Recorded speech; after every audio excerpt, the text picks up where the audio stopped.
Nós estamos falando sobre autoliderança e hoje é a 5ª ministração sobre o tema.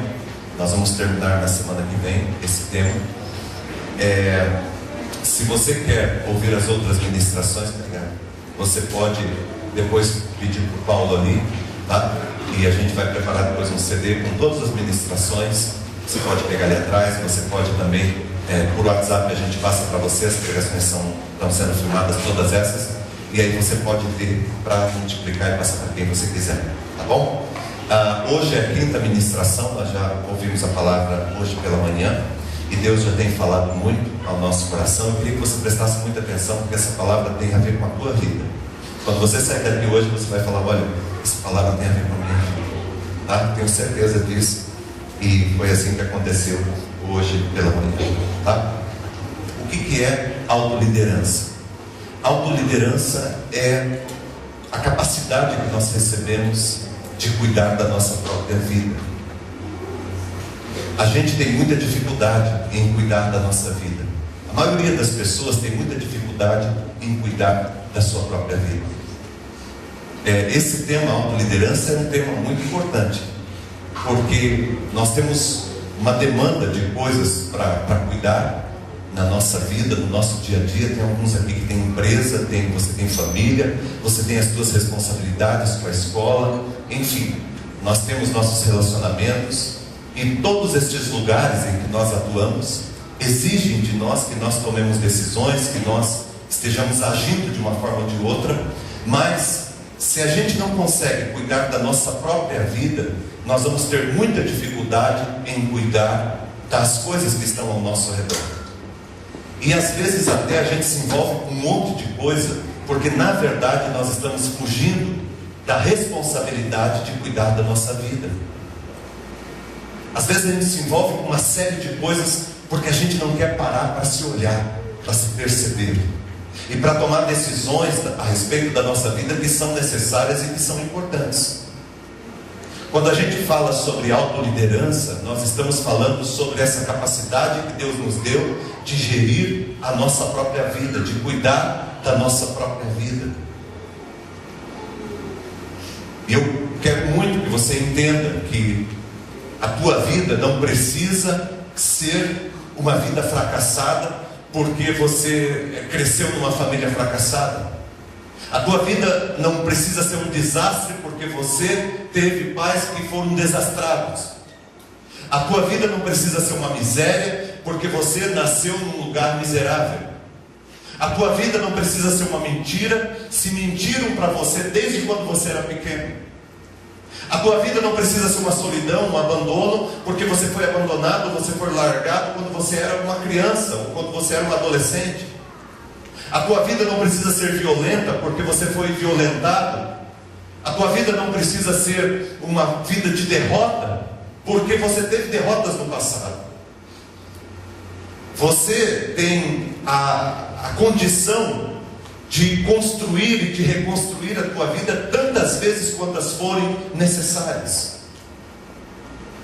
E a palavra de Deus hoje, ela fala muito a respeito disso.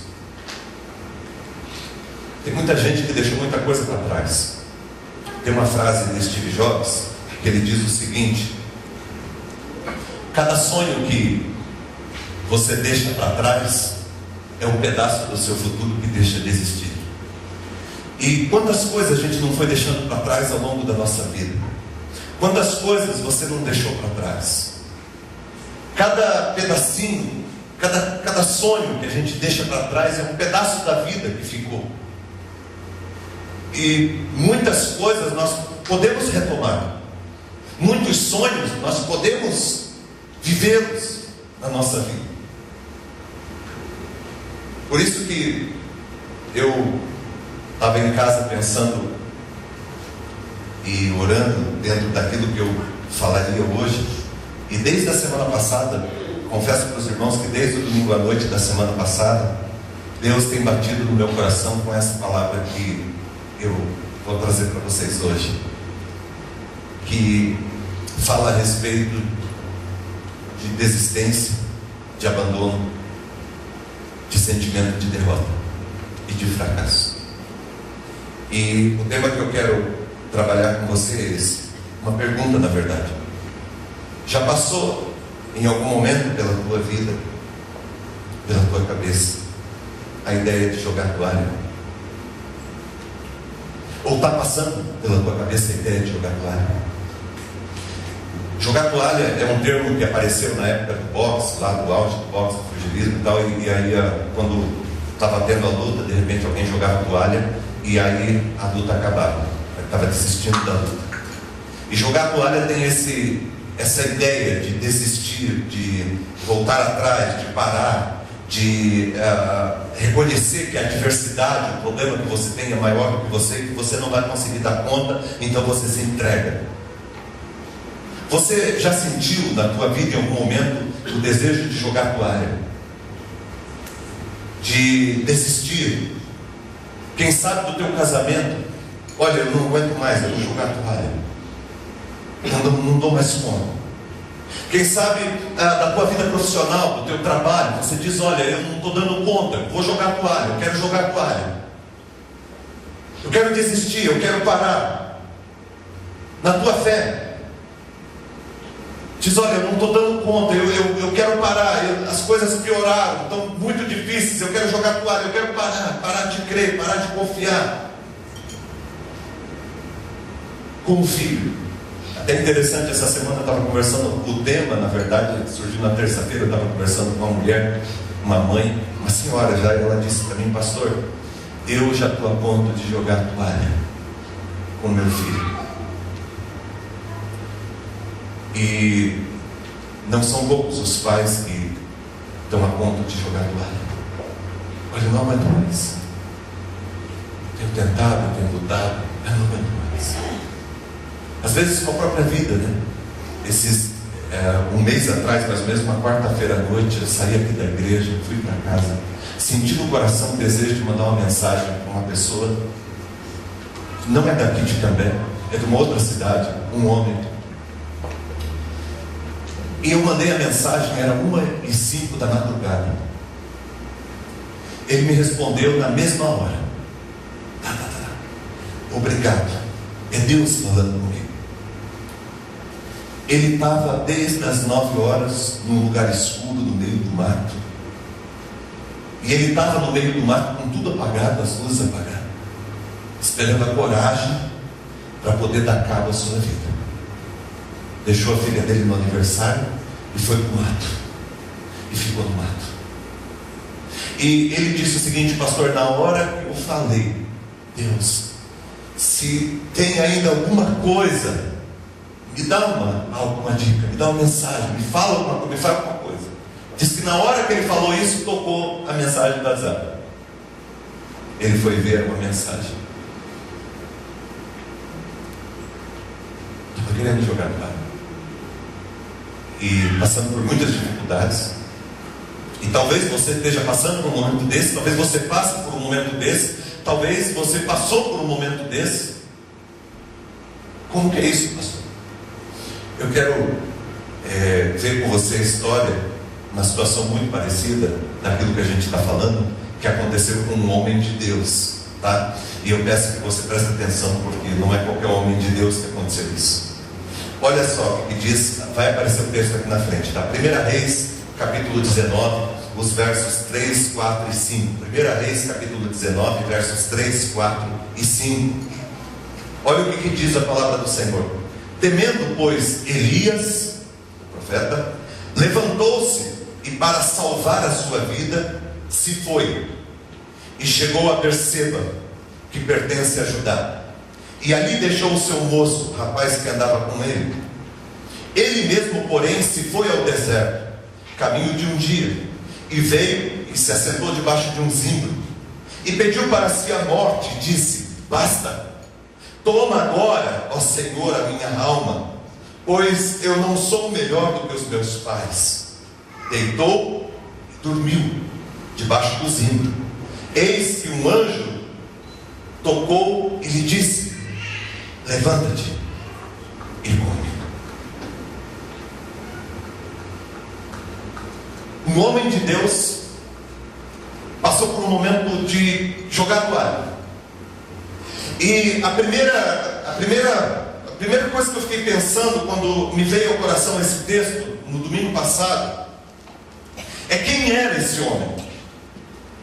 E a primeira questão é essa: quem era esse homem que o texto está falando, que pegou as suas coisas, montou no seu animal e foi para um lugar deserto, e chegou naquele lugar deserto, ele se afastou daquele rapaz que estava com ele, e ele foi para o meio para um monte, e ele chegou lá e entrou numa caverna e disse: Deus, basta, eu quero morrer, acaba com a minha vida agora, eu já estou cansado, eu sou um fracassado, acaba com a minha vida agora. Quem foi esse homem que disse isso? O texto bíblico diz que foi Elias. Quem era Elias? Elias era o profeta de Deus daquela época. Elias, o nome Elias significa o eterno é meu Deus, ou Deus é a minha salvação. Quem era esse tal desse profeta Elias? Presta atenção no que eu vou te falar. Elias era um homem que um dia Deus falou para ele assim: ora para não chover. E ele orou e não choveu durante 3 anos e meio.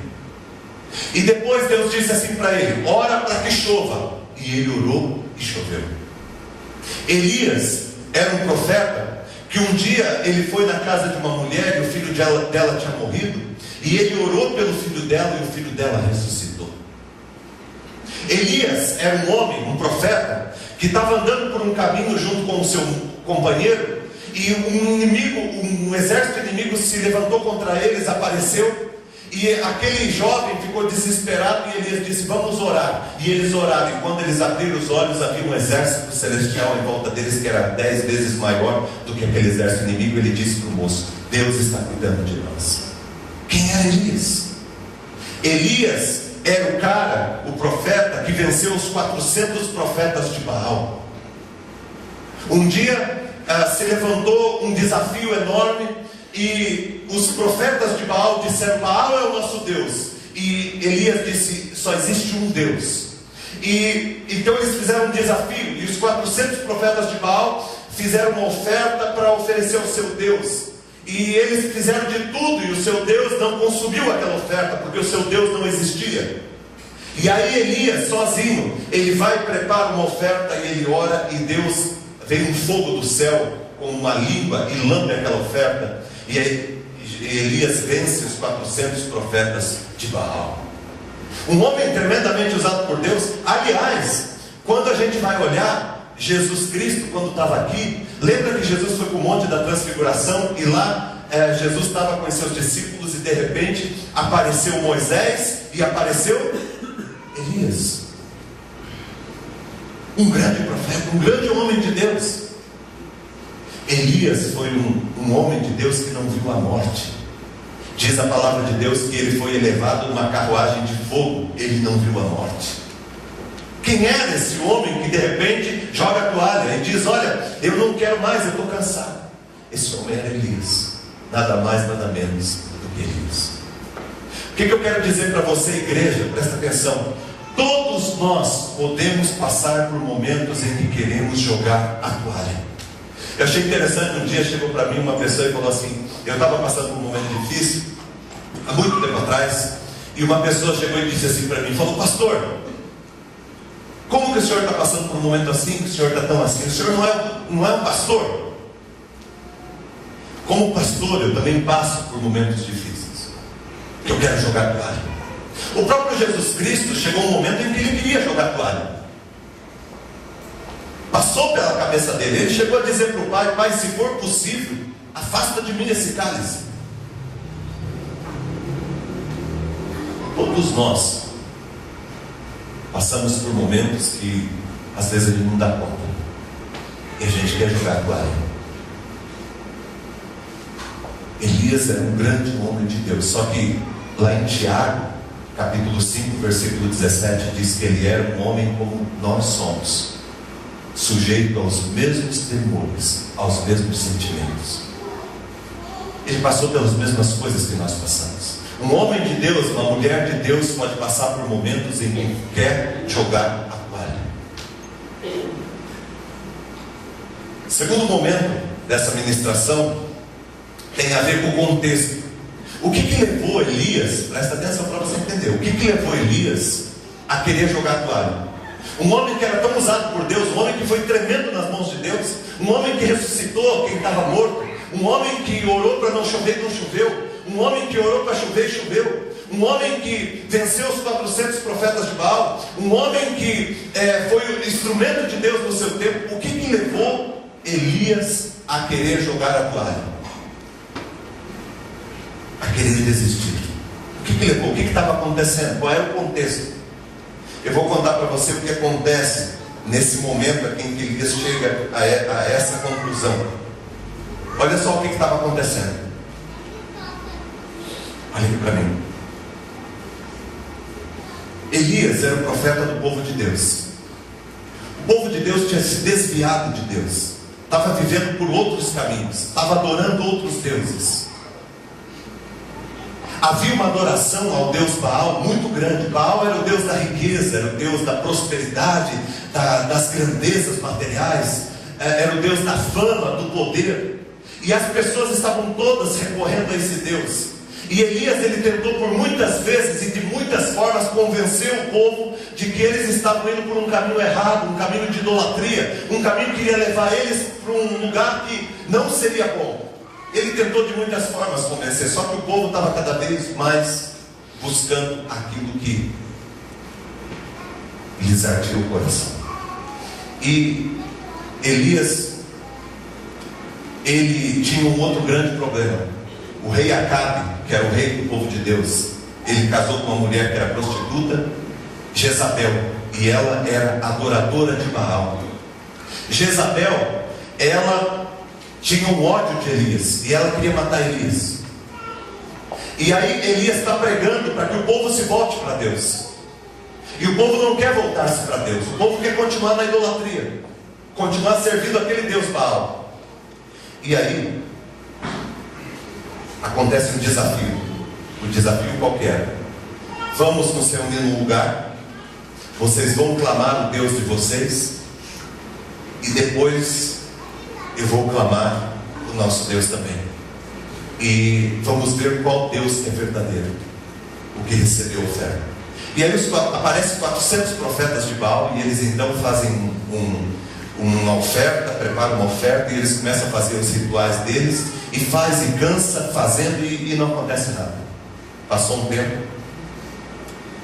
vem Elias sozinho, prepara o lugar, prepara a oferta, e ele diz assim, começa a orar e dizer: Deus, recebe a oferta. Na hora que ele começa a orar, vem um fogo do céu como uma língua e consome a oferta.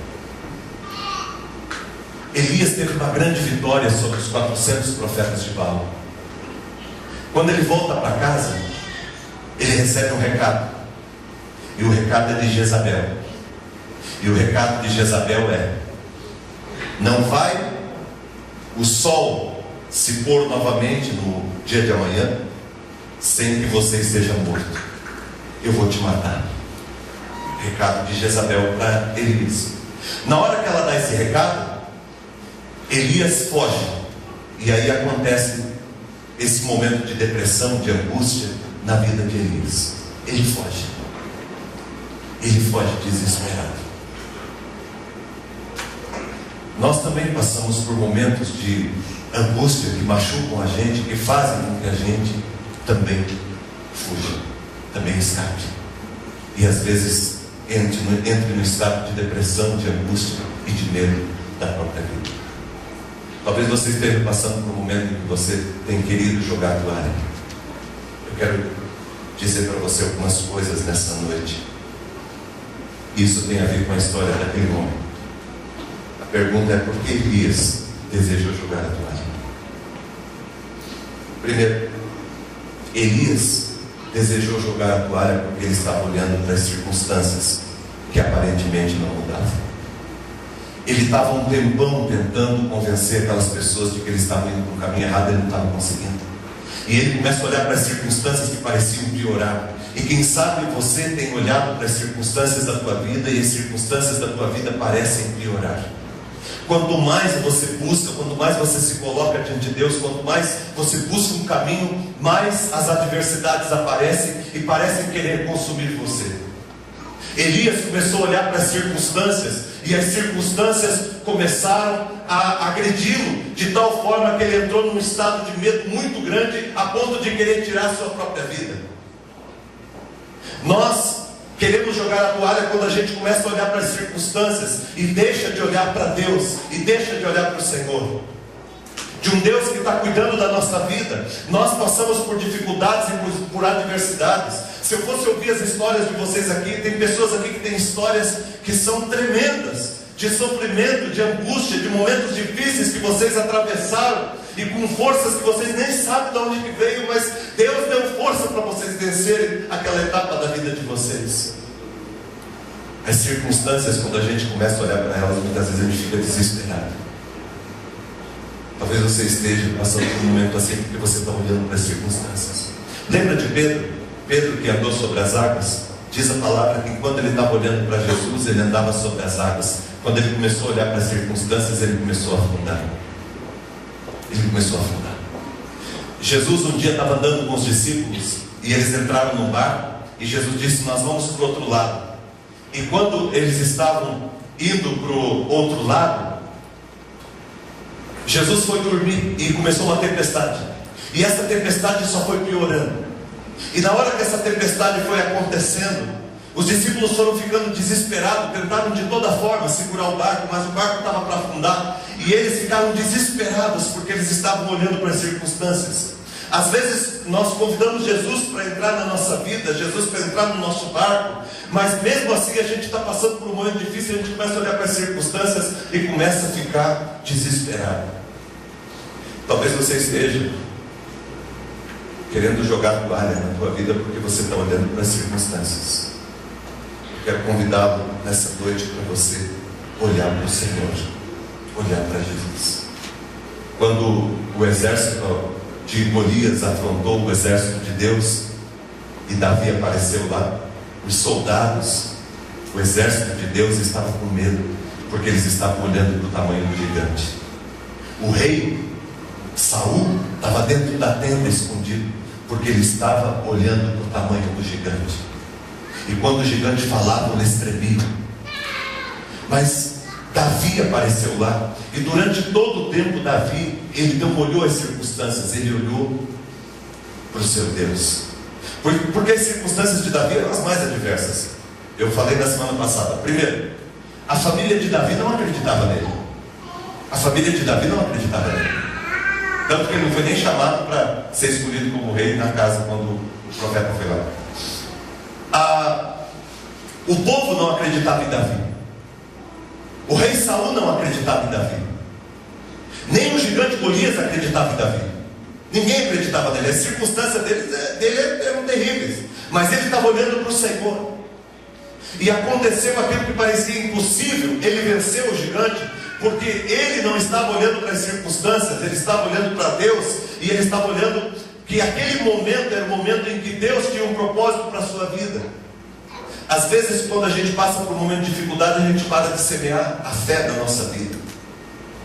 E a gente diz: pastor, eu estou semeando a fé há tanto tempo e parece que as coisas não mudam, as circunstâncias só pioram. Eu quero dizer para você, quando a gente lança uma semente na terra, a terra, ela recebe essa semente e a gente não vê essa semente germinando. E a gente só vai ver quando ela aparecer, quando aparecer uma planta. As sementes de fé que você lançou, elas estão germinando. Talvez você esteja passando por um momento difícil na tua família, por um momento difícil na tua casa, na tua empresa, na tua vida profissional. Eu sei que a gente está passando por um momento complicado no nosso país.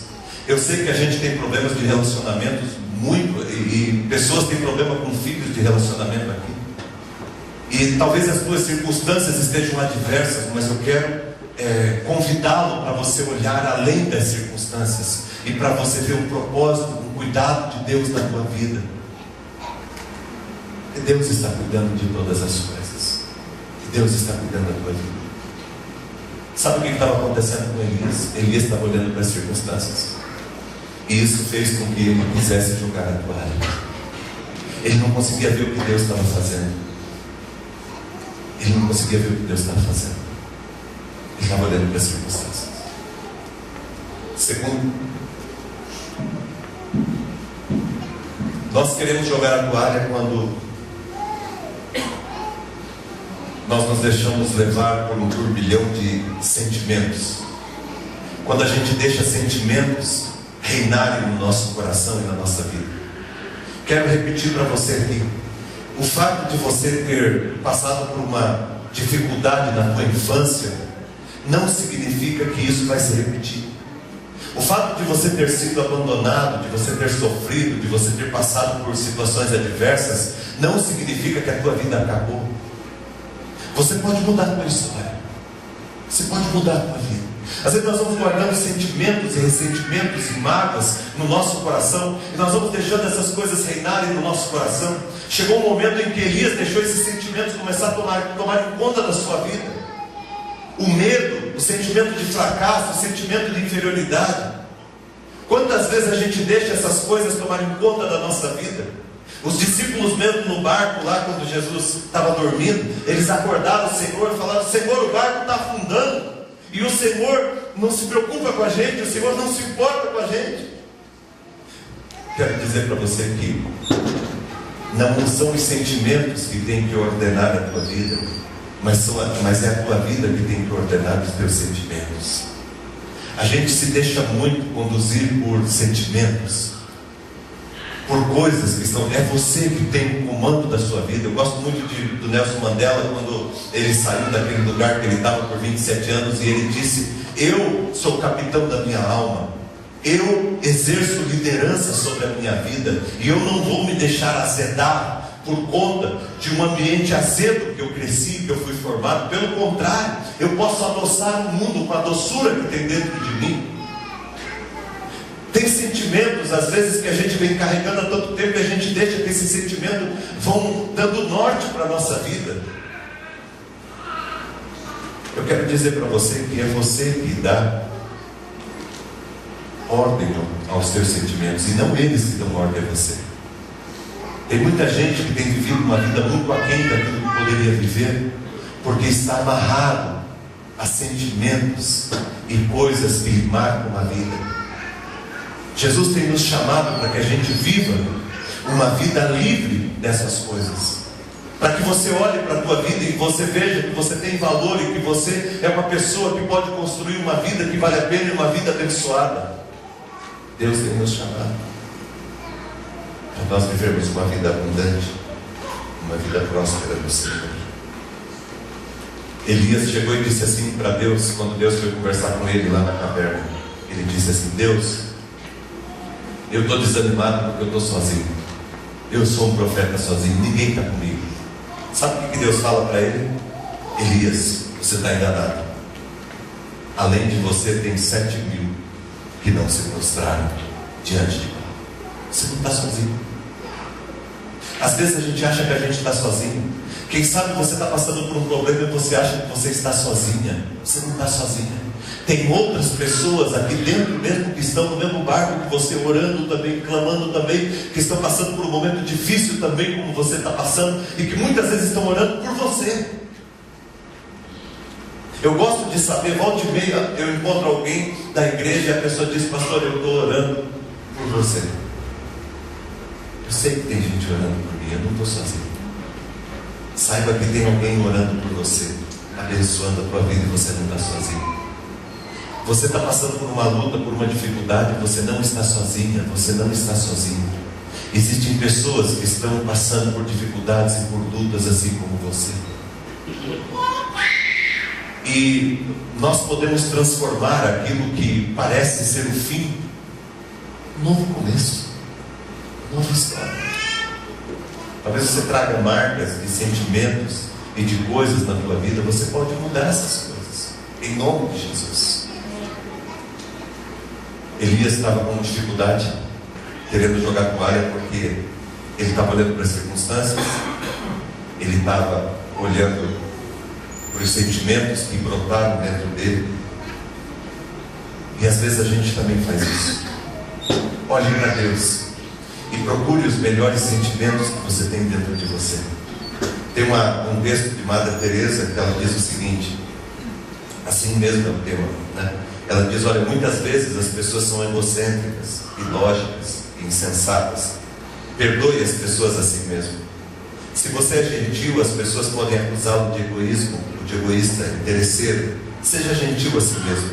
Se você é um bem-sucedido, terá alguns falsos amigos e alguns amigos verdadeiros, alguns inimigos verdadeiros. Seja bem-sucedido a si mesmo. Se você é honesto e franco, as pessoas podem enganá-lo. Seja honesto a si mesmo. O que você levou anos para construir, alguém pode destruir de uma hora para outra. Construa a si mesmo. Se você tem paz e é feliz, as pessoas podem sentir inveja. Seja feliz a si mesmo. Dê ao mundo o melhor de você, mas isso pode nunca ser o bastante. Dê o melhor de você a si mesmo. Veja, no final das contas, é entre você e Deus. Nunca foi entre você e as pessoas. Então eu quero dizer para você o seguinte, igreja: não olhe para as circunstâncias, olhe para o Deus que você crê. Olhe para o Deus que está na tua vida. A gente às vezes olhando para as circunstâncias diz, poxa, não tenho chance mais. Olhe para Deus. Não deixe esses sentimentos de medo, de derrota, de fracasso tomarem conta da tua vida.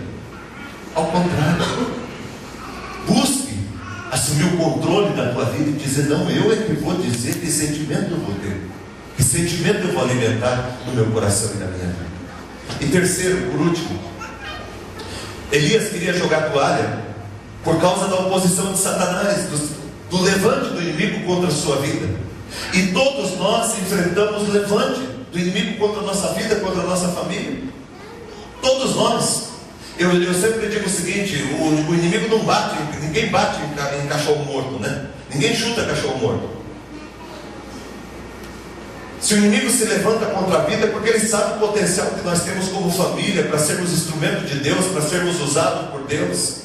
E Elias estava passando por uma situação de querer jogar toalha porque o inimigo se levantou contra a vida dele mais uma vez. Mas Deus está cuidando de nós, Deus está cuidando da nossa vida, da nossa casa, da nossa família. E se houve um levante contra a sua vida, Deus está cuidando de você, Deus está cuidando da tua casa. Se houve um levante contra a tua empresa, contra a tua vida profissional, Deus está cuidando de você, porque a tua esperança está em Deus. Se houve um levante na vida de um filho, de uma filha, Deus está com você. E nós vamos conseguir vencer isso em nome de Jesus. Deus vai nos dar a vitória no meio dessas dificuldades, desses desafios que nós temos na nossa vida. Eu gosto muito de pensar, por exemplo, quando aqueles 3 jovens foram lançados na fornalha, um levante do inimigo para tentar destruir eles. Aquilo se tornou um lugar de vitória, porque o olhar deles estava em Deus e a esperança deles estava em Deus. Quando Daniel foi jogado na cova dos leões, aquilo parecia uma grande derrota, mas se tornou uma grande vitória, porque os olhos e o coração de Daniel estavam em Deus e não nas circunstâncias. Quando Jesus morreu na cruz, o diabo pensou que teve uma grande vitória sobre Jesus. Matei o Filho de Deus, ele está morto, ele está humilhado. Passou 3 dias, Jesus ressuscitou. Uma grande vitória, porque Jesus estava no centro da vontade de Deus. E no centro da vontade de Deus nós não precisamos temer. Às vezes a gente entra em parafuso e a gente quer jogar toalha, porque o inimigo se levantou contra a nossa vida, contra a nossa casa. Eu estava conversando com o irmão, ele estava dizendo que perdeu o emprego e estava meio cabeça baixa. Eu falei, irmão, Deus está cuidando de você, Deus está cuidando da sua família. Eu tenho certeza que nós temos um Deus que está presente na nossa vida. E Ele, se fechou essa porta, Ele vai abrir uma porta melhor para você. Eu creio nisso, eu creio. Irmãos, eu não estou aqui nessa noite para dizer que você não vai passar por dificuldade, que você não vai passar por lutas. Eu não estou aqui nessa noite para dizer que ser cristão é você viver uma vida tranquila, em paz e sem dificuldades. Eu não estou aqui nessa noite para dizer para você que não tem momentos em que a gente quer jogar toalha. Eu estou aqui nessa noite para dizer para você que acima de qualquer dificuldade que você está passando, existe um Deus que é muito maior e que pode te ajudar e que quer te ajudar. Existe um Deus que está no controle de todas as coisas e que está no controle da tua vida. Existe um Deus que está te sustentando e que está te guardando. Eu quero dizer para você nessa noite que se você está pensando em jogar toalha,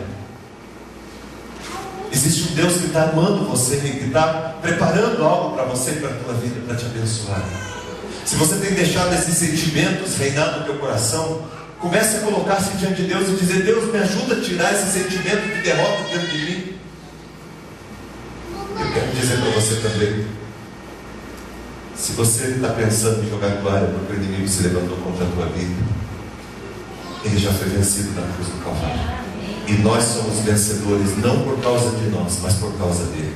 Todo mundo que está aqui tem as suas dificuldades, tem as suas limitações, mas nós estamos buscando em Deus o aperfeiçoamento. Estamos buscando em Deus viver uma vida que agrada a Deus. E sabemos que Deus está cuidando da nossa vida, da nossa casa. Deus está cuidando dos nossos filhos. Deus está cuidando do nosso trabalho. Deus está cuidando daquilo que nós não podemos fazer. E mesmo que haja tempestades na nossa vida, nós temos um Deus que vai nos sustentar e que vai nos guardar. Quero nessa noite que você, ao sair daqui da casa do Senhor, você saia com a convicção de que, por mais difícil que esteja a situação que você está passando, ela não é maior do que Deus, e ela não é um lugar que você vai ficar. Ela pode ser até um lugar de passagem, que você está passando por isso, mas não é um lugar que você vai ficar, porque Deus vai te arrancar deste lugar, e Deus vai te colocar num lugar abençoado, num lugar de honra. Quero dizer para você também, irmão, que o profeta Elias passou por um momento desse, e todos nós podemos passar. Ninguém é menor porque passou por um problema assim. Você não precisa ter vergonha porque um dia você pensou em jogar toalha. Você não precisa ter vergonha porque um dia você pensou que a tua vida não ia dar certo. Você não precisa ter vergonha porque um dia você se sentiu fracassado. O que nós não podemos é ficar com esse sentimento dentro de nós, ficar alimentando esse sentimento de miséria, esse sentimento de derrota, esse sentimento de fracasso. Você não é um fracassado. Você pode ter fracassado em algumas áreas da sua vida, mas você não é um fracassado. Você pode ter errado, mas você não é um erro. Você é um acerto de Deus, que dentro da vontade de Deus se torna um instrumento de bênção poderoso. Deus está querendo levantar a tua vida, mas nós precisamos nos colocar diante de Deus e dizer: Deus, eu quero ser consertado, eu quero ser trabalhado, eu quero crer, eu quero confiar, Deus, que essa situação que eu estou passando é uma situação que eu estou passando, mas que eu vou vencer. Quero encerrar fazendo a leitura de um texto de Romanos, capítulo 8, a partir do verso 28, que diz assim: nós sabemos como cristãos que Deus age em todas as coisas para o bem daqueles que o amam, daqueles que foram chamados de acordo com o seu propósito. Pois aqueles que de antemão conheceu, também os predestinou para serem conforme a imagem de seu Filho, a fim de que ele, Jesus, seja o primogênito entre muitos irmãos. E aos que predestinou também chamou, e aos que chamou também justificou, e aos que justificou também glorificou. Que diremos, pois, diante dessas coisas? Se Deus é por nós, quem será contra nós? Aquele que não poupou o seu próprio Filho, mas o entregou por todos nós, como não nos dará juntamente com ele todas as coisas que nós precisamos? Quem fará alguma acusação contra um filho escolhido de Deus? É Deus quem nos justifica. Quem nos condenará? Foi Cristo Jesus que morreu e mais, que ressuscitou e está à direita de Deus e também intercede por nós. Quem nos separará do amor de Cristo? Será tribulação, angústia, perseguição, fome, nudez, perigo, espada? Como está escrito: por amor de Cristo somos entregues à morte o dia todo, fomos considerados como ovelha, destinados ao matador. Mas em todas estas coisas somos mais do que vencedores, por meio daquele que nos amou. Pois estou convencido de que nem a morte, nem a vida, nem os anjos, nem os demônios, nem o presente, nem o porvir, nem qualquer dos poderes, nem altura, nem profundidade, nem qualquer outra criatura ou criação será capaz de nos separar do amor de Deus que está em Cristo Jesus. Amém. No verso 37 ele diz: em todas estas coisas somos mais do que vencedores. E eu queria que você dissesse hoje, diante dos problemas e das circunstâncias adversas que você está enfrentando, você dissesse isso: em todas estas coisas eu sou mais do que vencedor. Em nome de Jesus.